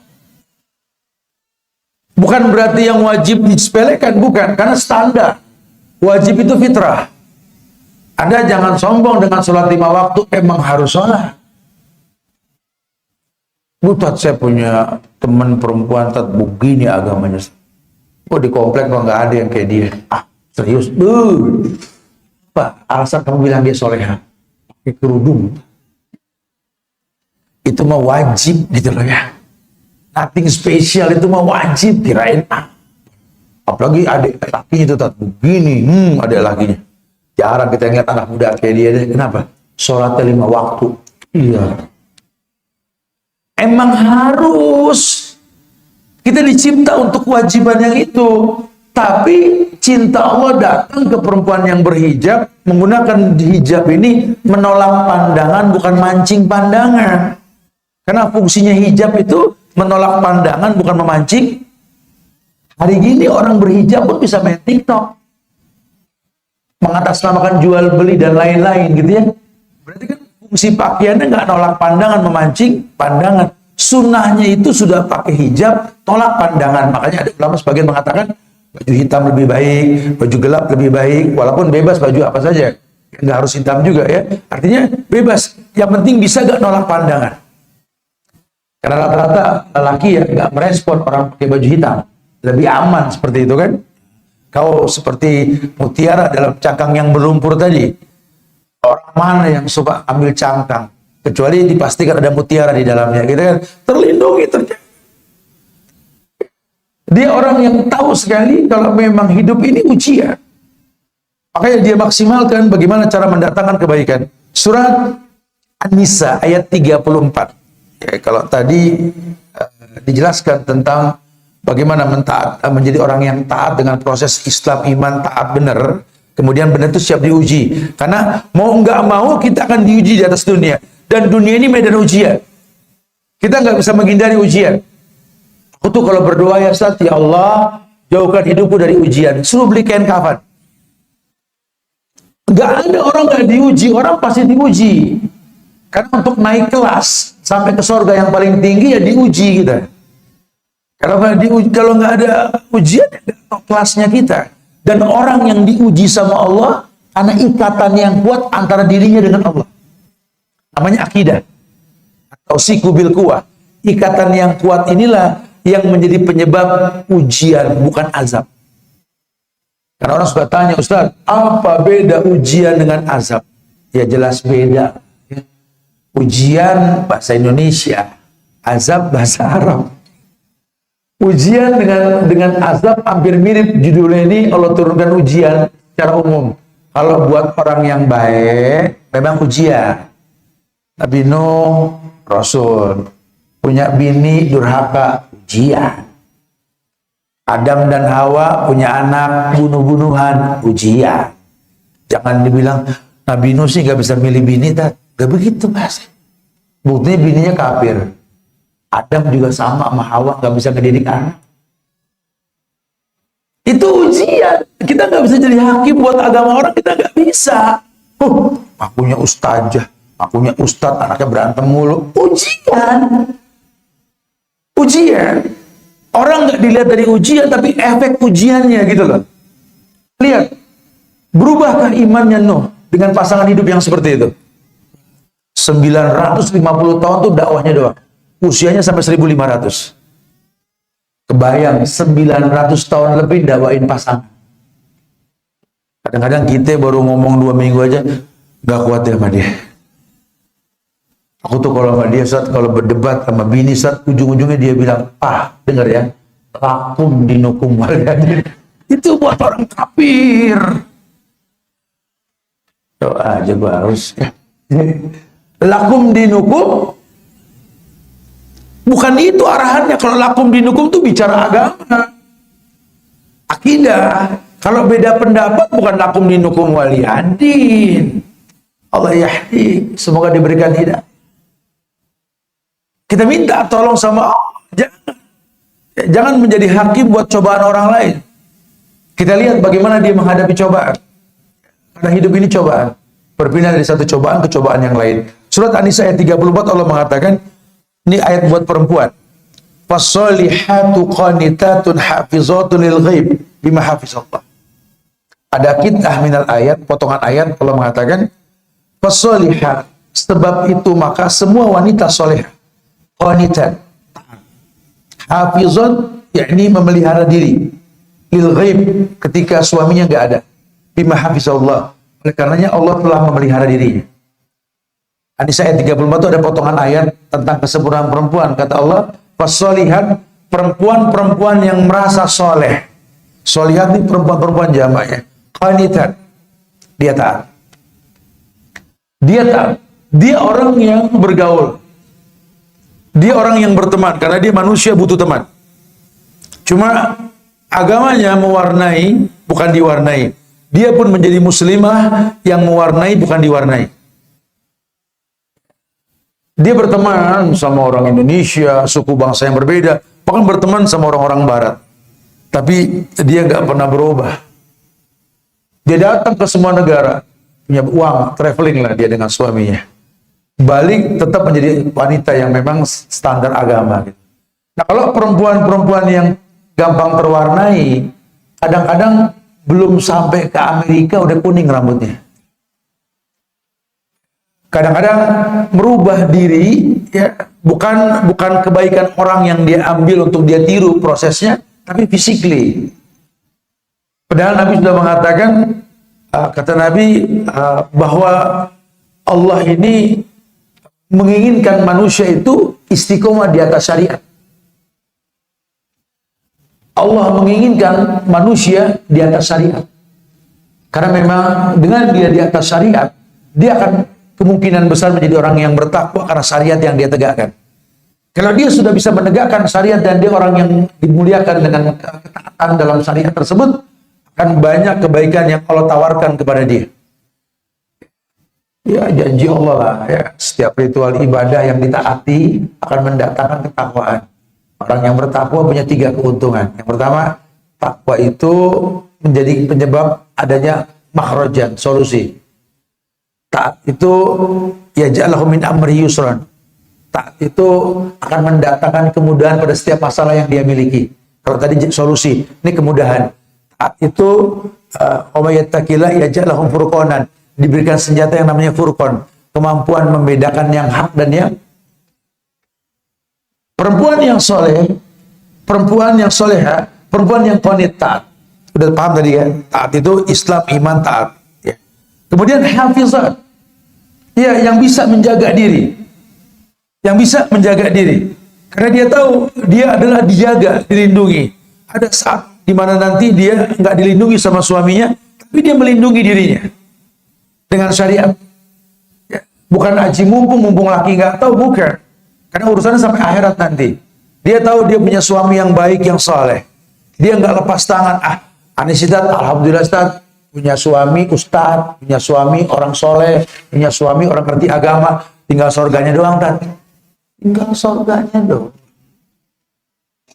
Aisyah bini Rasul, pendamping Nabi di surga, tetap baca Quran. Tetap menghafal banyak hadis. Bahkan beliau lah periwayat hadis terbanyak dengan Abu Hurairah. Karena dia tahu agama ini memang untuk diri, bukan untuk orang lain. Allah ciptakan manusia, walaupun dia istri Nabi, tercipta untuk beribadah. Sehingga punya kewajiban dia tetap beribadah. Jangan ambil tenang. Kembalikan kepada nama Allah tadi. Harusnya kamu beribadah kepada Allah. Kamu tidak merasa cukup dalam ibadahmu kepada Allah. Kenapa? Karena Allah ilah wa wa'ala. Jangan ada rasa cukup dalam agama. Terus kita maksimalkan dengan harapan Allah muliakan kita dengan keagamaan kita. Ya, maka dikatakan fasolihatu qanitatun hafizatun lil ghaib bima hafizallah. Karena itu Allah jaga dia. Dia berusaha untuk menjaga diri. Ya, dijaga ketaatannya sampai menjadi pilihan yang layak dipilih. Ketaatan itu akan menimbulkan kemampuan perempuan untuk punya harga diri. Ya kan dikatakan perempuan dinikahi karena hartanya tadi di awal, bukan anak orang kaya, tapi dia punya nilai. Khadijah nikah dengan Nabi, dia pengusaha lintas negara, barang dagangannya sampai ke Syria, sampai ke Yordan kalau sekarang itu. Dia adanya di Mekah, Yordan itu jauh banget, 3-4 jam pesawat itu, dan sampai ke sana. Nabi nikah dengan Khadijah. Karena memang istilah 5 liha ada di Khadijah. Nasab, lihasabiha, ada di dia. Nasabnya bagus banget, Quraisy. Nasabnya, ya Allah Ustaz, kalau aku kan nasab aku jelek Ustaz. Papa aku gini, mama aku gini. Aku nggak bisa pilih takdir, ya sudah. Kalau kamu nggak bisa bangga dengan nasab kamu, bikin anak kamu bangga dengan kamu. Kalau kamu merasa masa lalu buruk, jangan salahkan masa lalu. Jangan suka komplain dengan masa lalu. Saya sering bilang, nanti kita berandai-andai itu nggak boleh. Aduh Ustaz, ya Allah, adek aku nih punya mama penghafal Quran, adek aku punya mama yang dekat sama agama, adek aku nih, ya Allah Ustaz, punya mama yang seperti Khadijah istrinya Rasul, ya, seperti orang-orang soleh yang pernah hidup. Ya Allah, senang kali. Hei, kita nggak bisa pilih takdir. Hidup ini bukan berandai-andai. Karena secara fitrah, ada bayi yang lahir, orang tua bermanfaat. Tapi tidak sedikit Allah lahirkan seorang anak yang bakal bermanfaat buat kedua orang tuanya. Jadilah orang yang bermanfaat, bukan orang yang mengambil manfaat. Itu lebih mulia. Jangan salahkan takdir. Kamu malu menyebut siapa orang tua kamu. Jangan sampai kamu bikin anak kamu malu menyebut kamu ibunya. Harusnya dia bangga. Aku anak fulan. Aku anak si fulan. Allah ciptakan aku untuk bermanfaat buat mereka. Kalau memang nasab kita nggak bagus, jadilah nasab yang baik buat anak-anak kita. Baru bicara wali jamali kan, baru bicara kecantikan. Kecantikan nggak nomor satu. Makanya Nabi menikah dengan Khadijah, bukan Khadijah cantik, dia cantik. Cuma nggak secantik Aisyah, nggak secantik Ummu Salam, nggak secantik Maryam Qibti dan perempuan lain. Allah yang tercantik di zaman Nabi saat itu adalah Ummu Jamilah. Siapa Ummu Jamilah? Urwah binti Umayyah. Siapa Urwah binti Umayyah? Bininya Abu Lahab. Sampai dibilang Ummu Jamilah, namanya Urwah binti Umayyah, dipanggil Ummu Jamilah. Kenapa? Di wajahnya terkumpul semua kecantikan. Lakinya Abu Lahab itu nama istilah. Nama aslinya Abdul Uzza bin Abdul Muthalib. Dipanggilnya Abu Lahab karena bule, bersinar dia punya muka. Laki ganteng tajir, bini cantik nurut, menurut Abu Lahab. Tapi lihatlah, ma'aghna'an humaluhu wa makiyas. Saya selama zata lahab wa mra'atuhu hammalatan fi jidha. Makanya diletakkan cantik itu yang ketiga, bukan yang pertama. Hari ini orang tawarkan kecantikan, bukan multi talent yang dia miliki, bukan nasabnya. Yang ditawarkan kecantikan. Akhirnya kalau sudah kecantikan jadi nomor satu ukurannya, yang hitam pun akan tanya di mana skincare yang murah. Dia akan gosok mukanya supaya enggak seperti dia yang dulu putih. Terciptalah sekian banyak skincare supaya putih. Muka putih, tangan hitam. Betul. Si pendek pun akan mengoreksi sepatu hak tinggi. Betul. Sepatunya tinggi-tinggi. Ketika dia pakai cuma merasa tinggi. Turun, balik lagi semula. Itu yang terjadi. Yang ada apa? Pura-pura. Akhirnya dia akan cari handphone yang filternya bagus. Terjadilah kepalsuan di muka bumi belakangan ini. Ya, kita ikutin. Udah kulitnya palsu. Nggak begitu warnanya. Rambutnya juga dibikin lurus palsu. Alisnya kayak pedang shogun palsu. Dia punya mata pakai talang air. Dibuka kelopaknya, warnanya palsu. Ada yang hidungnya dioperasi, palsu. Ada yang dagunya dikikir sampai lancip, gitu. Ada yang mulutnya disulam, palsu. Bisa sama, gitu ya. Udah gitu foto, filter palsu. Lihatlah foto palsuku, gitu kan. Dia orang-orang yang lupa untuk bersyukur atau bersabar. Hidup bukan masalah ganteng atau nggak ganteng, cantik atau nggak cantik, tinggi atau pendek, putih atau hitam, gemuk atau kurus, jojos atau keriting. Bukan. Inna Allah la yanzur ila suwarikum wala ila amwalikum, walakin yanzur ila qulubikum wa amalikum. Allah lihat hati dan perbuatanmu. Kalau kamu ganteng, kamu cantik, bersyukurlah. Jangan salahkan, jangan jadi kufur. Karena banyak orang yang tampan kemudian cantik, nggak dekat sama agama. Dan itu kenyataan. Ya, kenyataan. Makanya betapa banyak orang yang mungkin nggak seganteng, nggak secantik dia, justru ngerti agama. Masya Allah. Hidup ini bukan masalah fisik, bukan, atau harta. Tapi bisakah kamu bersyukur? Nah, syukurmu itulah yang membaguskan hatimu. Kalau hatimu sudah baik karena syukurmu, Allah. Nabi mengatakan setiap pagi seluruh anggota tubuh berkata kepada hati. Kata mata, wahai hati, aku tergantung kamu. Kalau kamu baik, akan kupandang yang baik. Wahai telinga mengatakan, wahai hati, aku tergantung kamu. Kalau kau baik, kan ku dengar yang baik. Tangan pun begitu, kaki pun begitu. Kan ku sentuh yang baik, kan ku langkahi dengan yang baik. Suruh kembali kepada fitrah itu. Makanya bunga yang terjaga ini mesti kita rawat sampai menjadi perempuan-perempuan yang mentaati agama dan sangat mencintai. Ya, orang bisa timbul cinta dalam agama ini ya karena dia tahu manfaat agama untuk dia. Atau kalau mungkin bahasa cinta dalam agama kita, cinta itu bisa timbul karena 4 perkara. Ilmu, yakin, ikhlas, jujur, bicara cinta. Cinta itu adalah hasil dari 4 hal. Ilmu, yakin, ikhlas, jujur. Jangan gampang ngomong cinta tanpa tahu siapa yang dicinta. Cintailah dia dengan ilmu. Belajar mencintai dan benci karena. Yang kedua, yakin. Jangan kamu mencintai orang tanpa keyakinan. Akhirnya menurut gampang, aku sih cinta sama dia, yakin. Allahu a'lam. Begitu dong. Ikhlas. Orang mencinta itu nggak bisa kalau nggak ikhlas. Kayak kita cinta sama orang tua kita, diapain juga nggak bisa pindah hati gitu.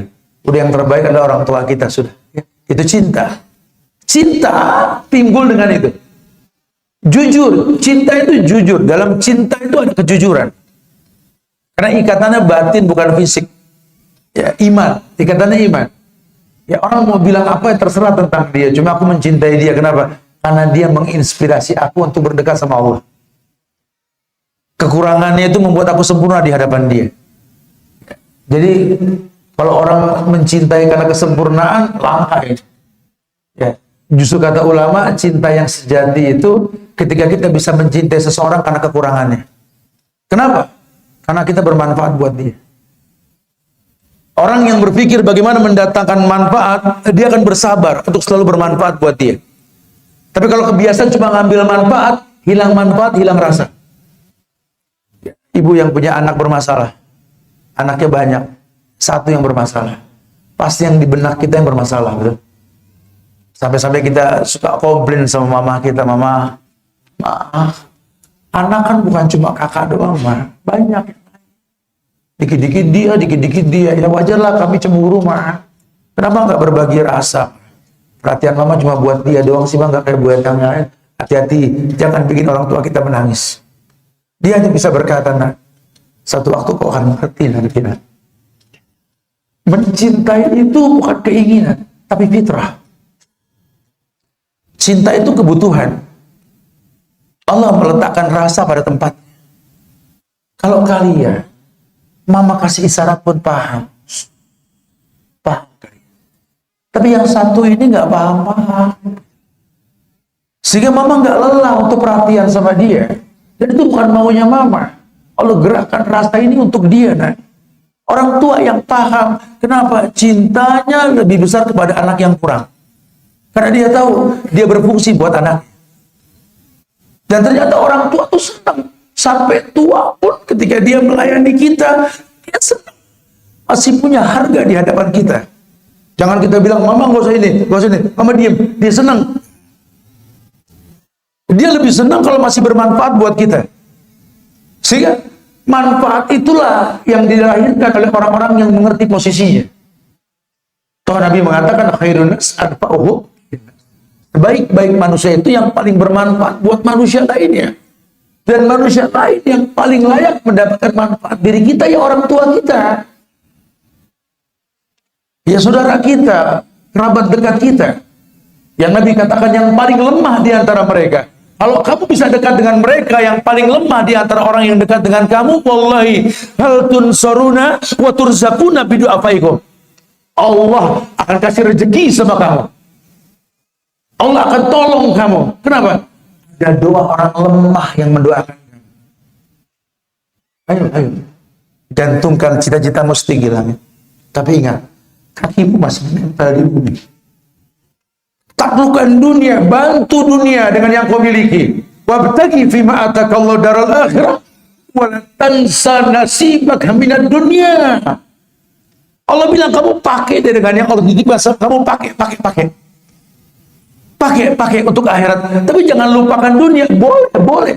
Sama kita berbuat baik dengan sejuta manusia. Tapi wallahi, orang yang paling berhak untuk kita kasihi dan merasakan nikmat dalam hidup karena kita, orang tua kita. Mereka orang cuma bangga pernah menjadi wasilah kemuliaan oleh Allah untuk kita. Jadi orang yang seperti itu. Yang kedua, bunga yang terjaga agar bunga tersebut tidak tercoreng oleh kotoran dalam kelopaknya di atas mahkota di mana dia ada, tidak berkata yang buruk. Karena bisa gak kita didik anak-anak kita ini supaya dia bisa menjaga pandangan pendengaran? Karena kata-kata itu kan dari corong hati yang namanya mulut. Ini mulut akan berkata yang buruk kalau hatinya buruk. Hati tergantung mata dan telinga. Kalau yang dilihat buruk, hatinya buruk. Yang keluar pasti buruk. Kalau yang didengar buruk, ya, hatinya buruk, yang keluar pun buruk. Jaga bunga kita ini dari itu semua. Makanya rumah menjadi little boarding buat anak-anak kita. Jangan sampai anak ini terwarnai dari yang lain. Agak susah tapi. Kalau dulu kita cukup nggak keluar rumah, aman di rumah. Sekarang kita nggak keluar rumah, dunia di tangan kita, ada handphone. Tidak sedikit orang tua bingung kalau masalah handphone sama anak ini. Ya seharusnya sih nggak usah bingung ya. Akui saja, mudaratnya handphone buat anak lebih besar ketimbang manfaat. Dan kita punya power, kita punya kekuatan untuk tahu bahwa apapun yang kita lakukan ya, mendatangkan manfaat atau tidak. Ustadz bingung deh sama anak-anak di rumah, Ustadz kode handphone tuh susah dipanggil sama orang tuanya. Anaknya usia berapa Bu? Ya 10 tahun, di bawah 13 tahun sih. Ya subhanallah, itu handphone situ yang beli, pulsa situ yang ngisi. Giliran anak cinta dengan handphone karena terfasilitasi dengan handphone dan pulsanya, sekarang semua dibikin pusing. Kirain pusing sendiri, ngajak Ustadz pusing juga. Coba deh saat bayangin anak dia. Tolong Anda yang punya, kok Anda yang seperti itu. Coba mulai berpikir. Ya, kalau memang mendatangkan mudarat, agama kita mengajarkan cegah keburukan lebih utama ketimbang melakukan kebaikan. Ambil handphonenya, paling ngambek sebentar. Tapi nggak apa-apa, ke depannya dia terbiasa. Ya karena hari ini kita nggak bisa menjaga anak-anak dari ucapan yang nggak baik. Karena yang ditonton ya memang nggak baik. Sosial media yang kita buka apa, yang keluar apa kan. Ya namanya anak muda punya penasaran, ada diklik, kebukalah hal-hal yang nggak baik. Setan masuk ke badan dia. Nah itu saatnya agak susah. Makanya cara menjaga bunga yang kita miliki, anak-anak yang bakal mulia nanti pada waktunya itu, ya kita mesti perhatikan apa yang dia makan, apa yang dia minum. Apa yang dia makan, apa yang dia minum.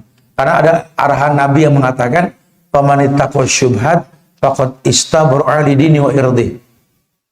Orang yang menjauhkan syubhat menjaga agama dan kehormatannya. Famanittaqo syubhat faqad istabra li dini wa irdi. Orang yang menjauhkan syubhat, syubhat itu halal. Syubhat itu halal.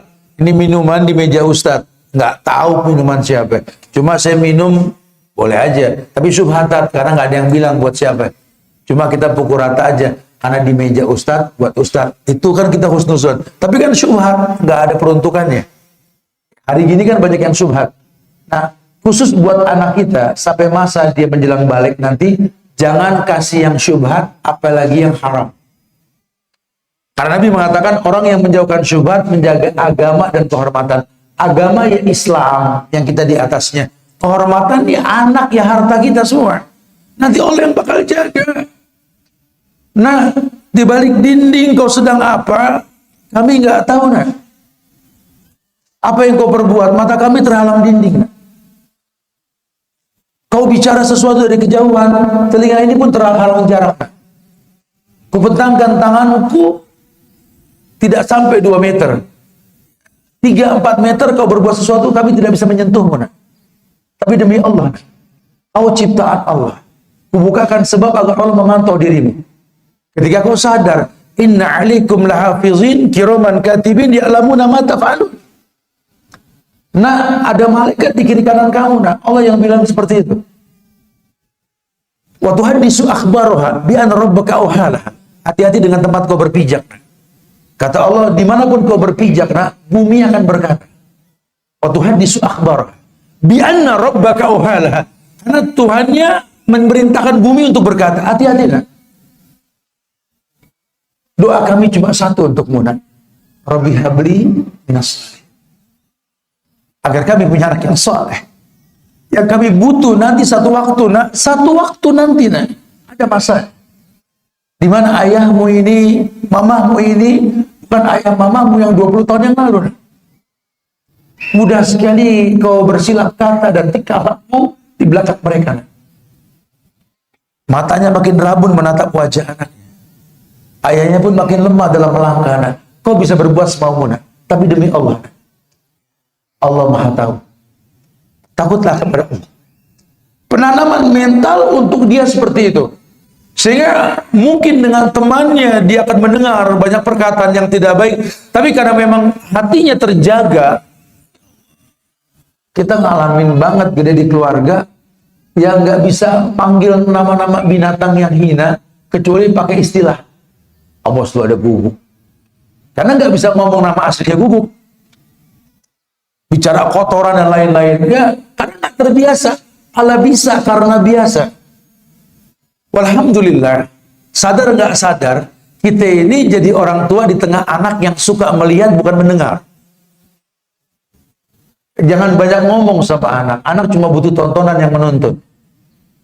Ibu nggak usah bawel anak masalah kerudung. Ibu pakai kerudung yang bagus di hadapan anak. Bohong anak nggak niru. Ya. Anak itu duplikator itu. Tetap dia akan berkata, seburuk-buruk seorang ibu, my mom is my queen. My papa is my king. Udah pasti. Apalagi laki-laki ke mamanya, wallah ya ummi, intiana rosi. Wahai ibu, kau di atas kepalaku, wahai. Lelaki mana yang tak membela ibunya? Walaupun ibunya berbuat salah. Anak seperti itu gitu loh. Anak perempuan mana yang tidak suka dengan ayahnya? Didik dia untuk mencintainya. Karena demi Allah, Allah letakkan ikatan yang tak nampak oleh mata tapi bisa dirasa. Jujur kepada mereka. Ketika Quran mengatakan, wa in jahadaka la tusyrika bima laysa laka bihi ilmun fala tutihuma wa sahibhuma fid dunya ma'ruf. Kalau bicara orang tua, Ustaz, banyak masalah yang membuat kami nggak dekat, Ustaz. Ada aja yang mengecewakan yang mereka perbuat, Ustaz. Sampai-sampai kadang-kadang aku pegal aja, Ustaz. Mama tuh kalau ngomong, kalau kita dipanggil nggak nurut, lagi ada urusan yang belum selesai, bawa dalil, Mama manggil, ingat, ibumu, ayo, enak kalau gitu, Ustaz. Ya harus akui memang seperti itu, gitu ya. Tapi ya kita ngelihat timing, jangan sampai kita nih pengen dimuliakan tanpa sebab. Gak ada hukum sebab akibat. Kalau kita di posisi dia juga wallahu a'lam bishawab kan. Jangan jadi orang yang membuat orang lain berbuat keburukan. Jadilah orang yang menginspirasi orang berbuat kebaikan. Ingat, anak kita ini senang melihat, bukan senang mendengar. Jadi kalau kita buat sebuah tontonan yang menuntun, dia akan ikuti itu. Dia akan ikuti semua tontonan yang menuntun. Kalau diajak bicara, kadang-kadang orang nggak suka kalau sama orang yang banyak ngomong. Butuh tontonan. Quran mengatakan, kalaupun orang tua kamu sampai mengecewakan kamu, mengajak kamu berbuat kufur, wa in jahadaka ala an tusyrika bi, ada usaha jahadaka, berusaha membuat kamu berbuat kufur. Itu level kekecewaan yang orang tua ajarkan ke kita. Kata Allah, kalau bicara akidah, fala tuti'huma, jangan diikutin. Tapi wasohibhuma, bukan fasohib, adakan usaha berteman dengan dia. Wasohibhuma fid dunya ma'rufa, berusahalah berteman secara transparan sama dia. Nah, anak ini bisa bersahabat dengan kita orang tua. Gimana kalau orang tua nggak ngajarin persahabatan? Saya bingung, Tat, bagaimana bersahabat sama anak? Seperti kau bersahabat dengan teman kamu. Kamu suka bilang, aku kenal sama teman aku, Tat, udah 20 tahun dan kita nggak pernah ribut. Kok bisa? Kenapa sama anak cuma hitungan jam kita bisa ribut? Karena kita nggak berteman. Coba introspeksi diri. Berapa banyak yang kau lakukan dalam bentuk fisik yang kau dandani buat ketemu sama teman? Sampai anak tanya, mama, cakep banget sih ma, rapi banget sih ma, ya Allah mau kemana sih ma? Mama mau ketemu teman spesial. Kata anak, ya Allah mama pernah gak dandan buat aku seperti ini? Ma mau kemana sih ma? Pergi mulu, mau nongkrong di kafe sama sohib-sohib mama. Bisa berjam-jam. Ya Allah mama kalau sama temen apa nyari kafe yang enakan dikit. Kalau sama aku di meja makan.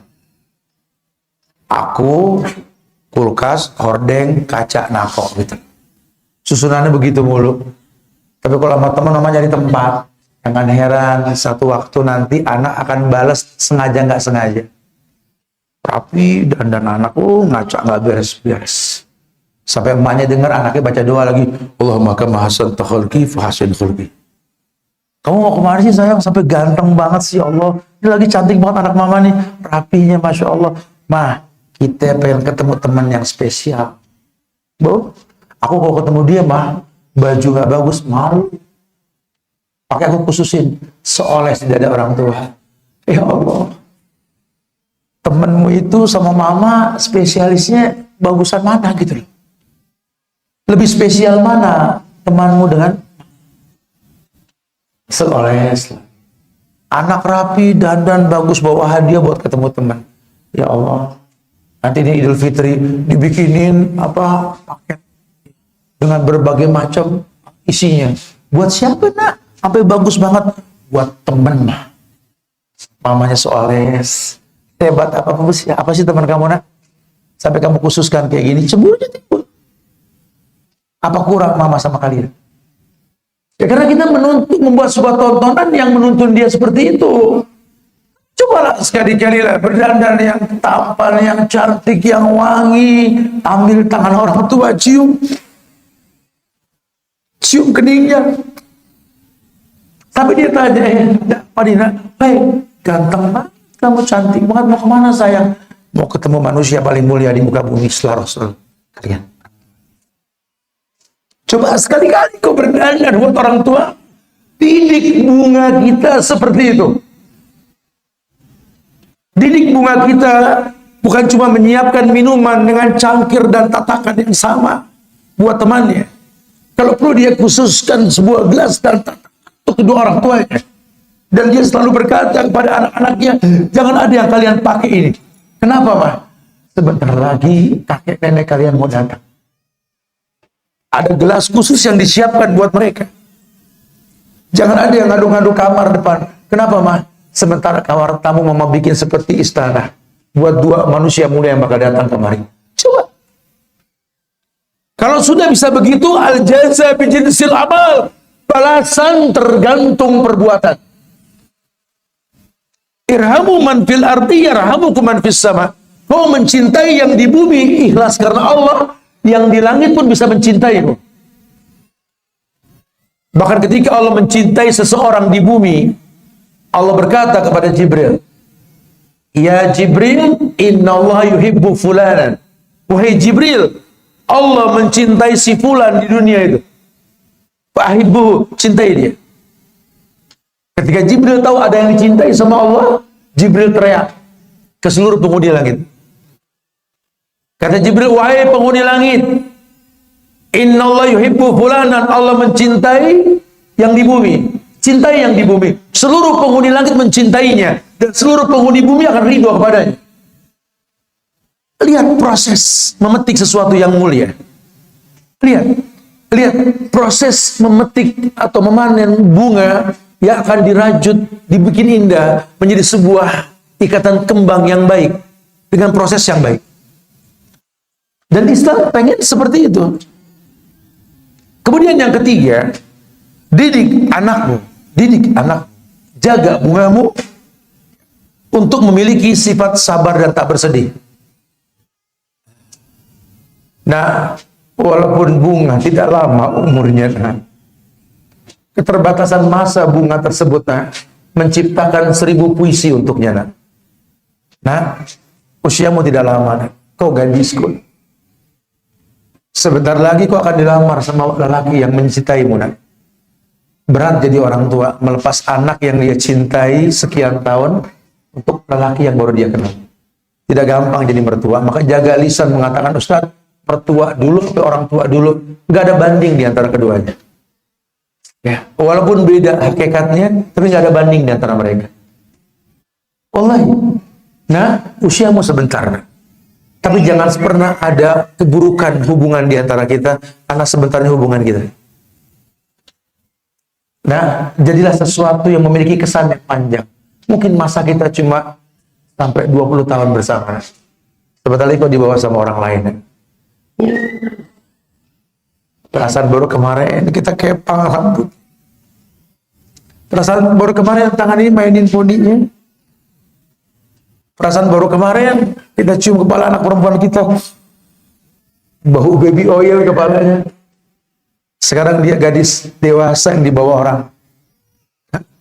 Doa kami untuk jadilah ibunda para orang. Tak ada kewajiban lagi dirimu untuk kami.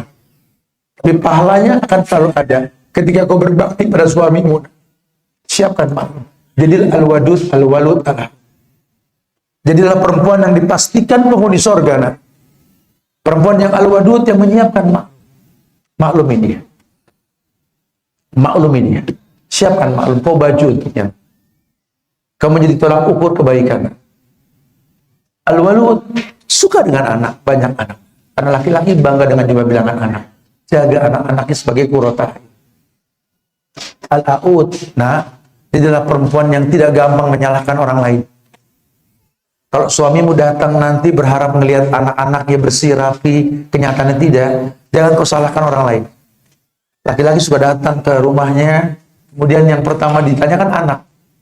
Kami orang laki ini kalau safar, sekian hari, sekian bulan, pulang ke rumah tuh yang kami tanya anak. Fitrah kami sebagai laki-laki. Bukan meremehkan perempuan. Karena ketika kami melihat anak kami sempurna, kami akan jadikan kamu sebagai mahkota di atas kepalanya. Laki-laki seperti itu. Walaupun ibu dandan secantik mungkin, ketika suami datang, jangan heran kalau anak-anak mana? Ini dulu, anak-anak mana? Oh ya Allah, Masya Allah. Syukuran ya. Ya Allah, makasih banyak. Baru kita bilang begitu. Nah, maklumi dia. Nah, suamimu nanti laki-laki yang kayak truk kosong bakternya. Keluar dari rumah, akan banyak masalah menumpuk di belakang dia. Tumpukan sampah dalam truk tersebut, kalau nggak ada pembuangannya, akan tumpah di mana-mana. Jadilah harsun untuk dia. Nah, jagalah dirimu, jagalah kandunganmu. Karena tidak ada ulama diletakkan pada kandungan yang kotor. Subhanallah. Dia jaga semaksimal mungkin. Kenapa? Karena ukuran. Karena perempuan cuma punya dua kemungkinan di atas dunia ini. Menjadi sebaik-baik perhiasan atau seburuk-buruk fitnah. Allah mengatakan zuyyina lin-nasi hubbus syahwat minan nisa. Baru yang lain, al-banin, wal qanatiril muqantara dan seterusnya, wal khilal musawwama wal hars wal anam. Tapi yang pertama fitnah perempuan. Tapi Nabi mengatakan dunia mata wa khairul mata'in al-mar'atu salihah. Dunia ini perhiasan. Sebaik-baik perhiasan perempuan salihah. Bisakah kau menjadi perhiasan yang paling baik, nak? Yang kalau nanti orang menatap kamu tuh hawanya pengen ibadah. Menatap kamu tuh seperti melihat Allah izinkan seorang bidadari turun ke bumi. Menjadi orang yang akan menjadi hujah aku di akhirat nanti. Bahwa dialah madrasah untuk anak-anak. Masya Allah. Bunga yang terjadi. Didik mereka untuk sabar. Bukan orang yang cengeng. Nabi mengatakan, "Laisa minna man latamal khudud wa syaqqal juyub wa da'a bid'awal jahiliyah." Jangan jadi golongan orang-orang yang gampang menampar pipi, merobek baju, ya. Jadi orang yang teriakan jahiliyah, jangan. Tolonglah. Kalau Covid alal jamri, kami pernah merasakan bara di tangan mendidikmu, nak. Jangan sampai bara tanpa makna. Rusaklah tangan yang menggenggam dia. Dia akan pelajari semaksimal mungkin supaya mendapatkan kebaikan. Kemudian, nah, jangan kau remehkan dosa. Nah. Kalau sekarang kau tahu untuk orang tuamu, fala taqul lahum ma'uf. Janganlah kau bilang ci pada orang tuamu, nak. Karena Allah haramkan itu. Ketika kamu menikah nanti, suamimu lebih dari ayahmu, lebih dari orang tuamu. Karena ayahmu nggak bisa bersetubuh dengan kamu, suamimu bisa. Dia lebih mulia.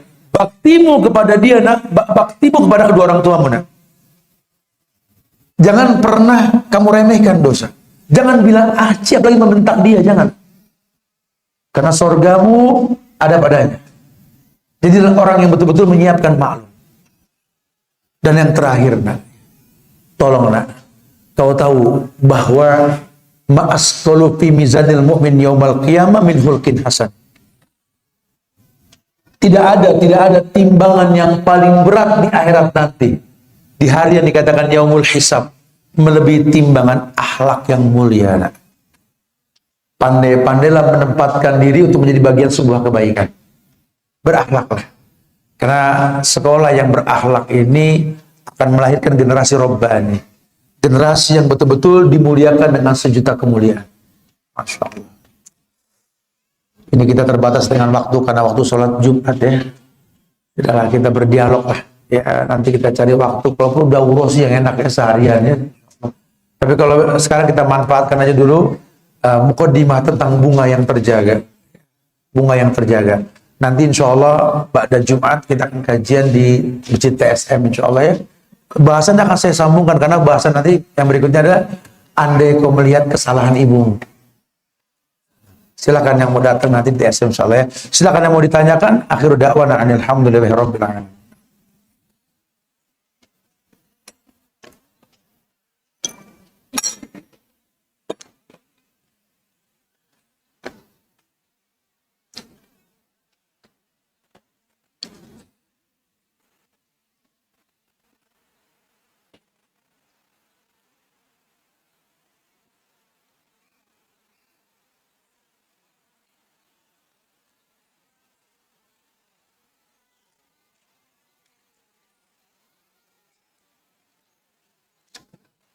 Silakan.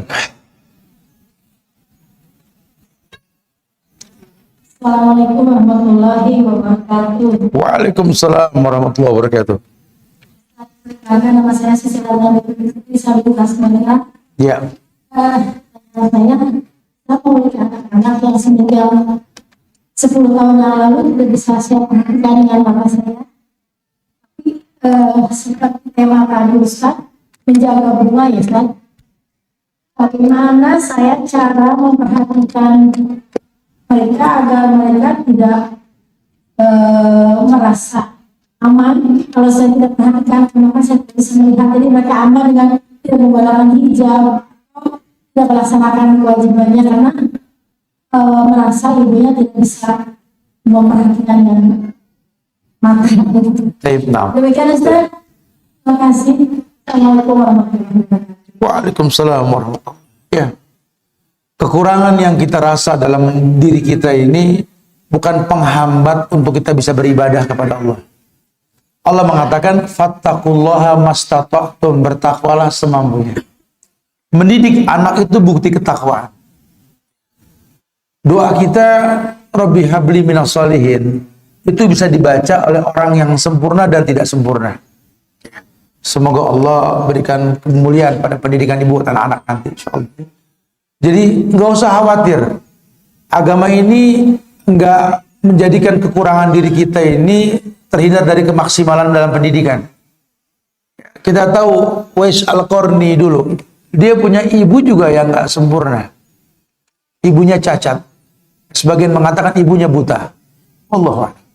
Tapi lihat, Uwais dengan keterbatasannya Allah jadikan manusia yang tidak terkenal di dunia terkenal di langit. Karena ikhlasnya seorang ibu.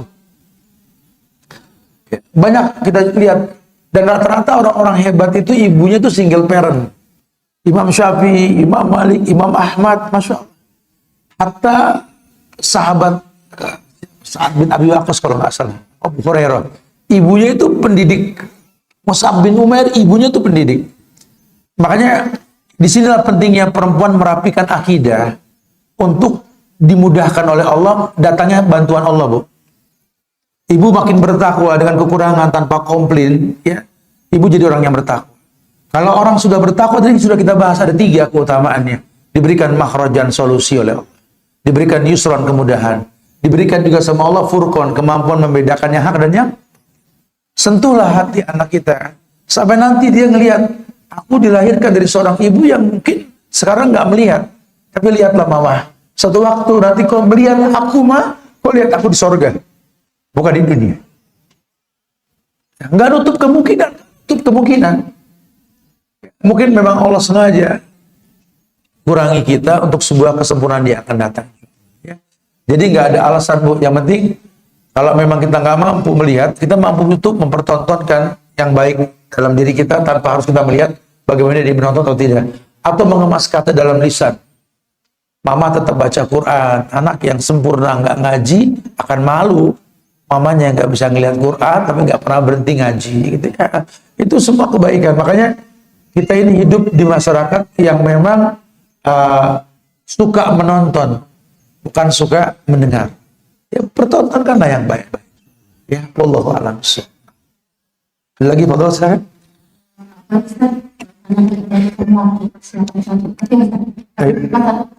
Mangga, silakan. Yang punya waktu.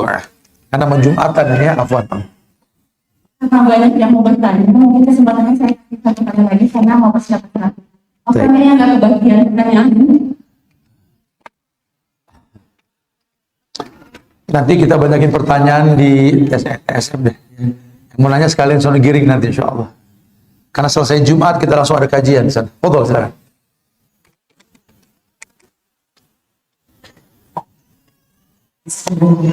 Assalamualaikum Ustaz. Waalaikumsalam. Di pertanyaan Ustaz, saya beberapa tahun lalu berpisah dengan suami dan saya membawa kedua anak suami. Iya. Tidak membawa, tapi saya saja dan yang kedua ke Nasuah.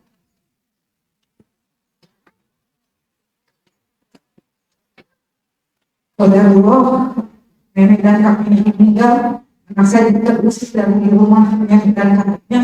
Sekarang mereka di kos. Dan yang saya bawa berenang dengan nenek tua, dan saya tidak bisa memiliki karena dekat pengasuhan yang bisa.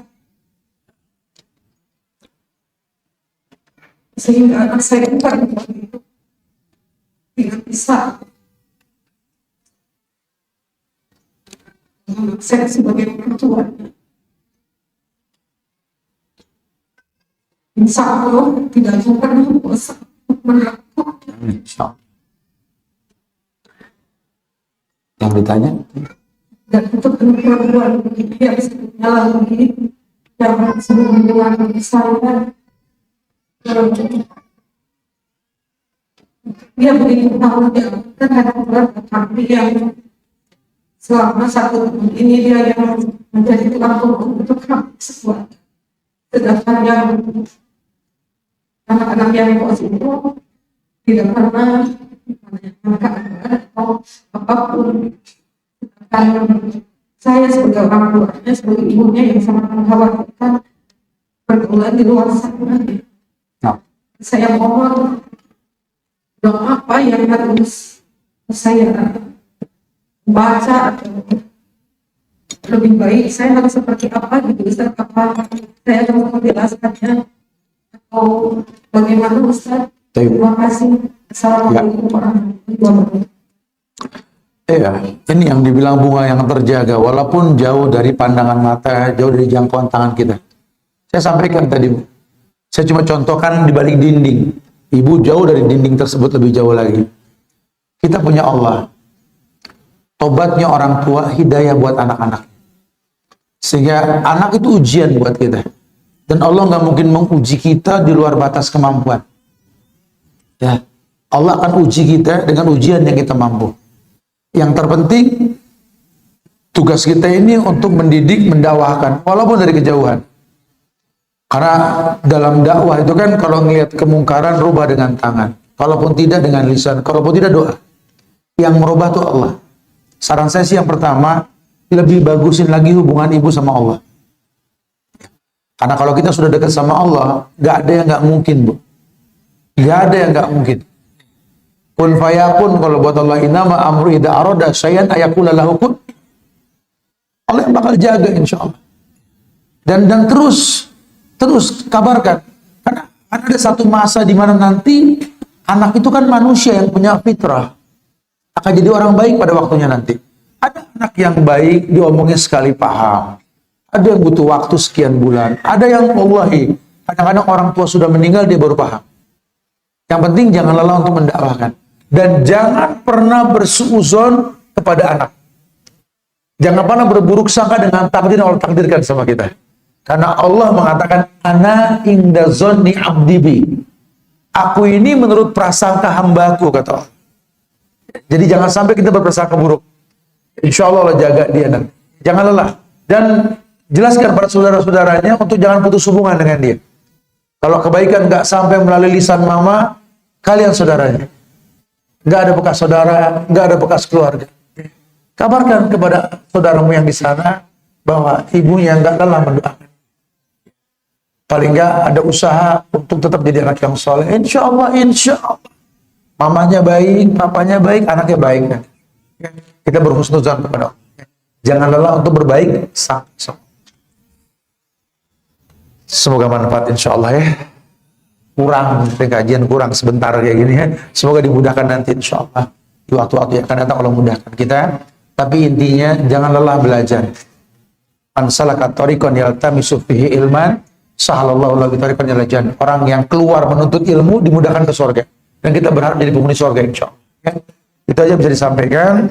Dan kita masih ada kegiatan lagi pada Jumat nanti insya Allah. Silakan yang mau hadir akan sambung bahasannya insya Allah ya.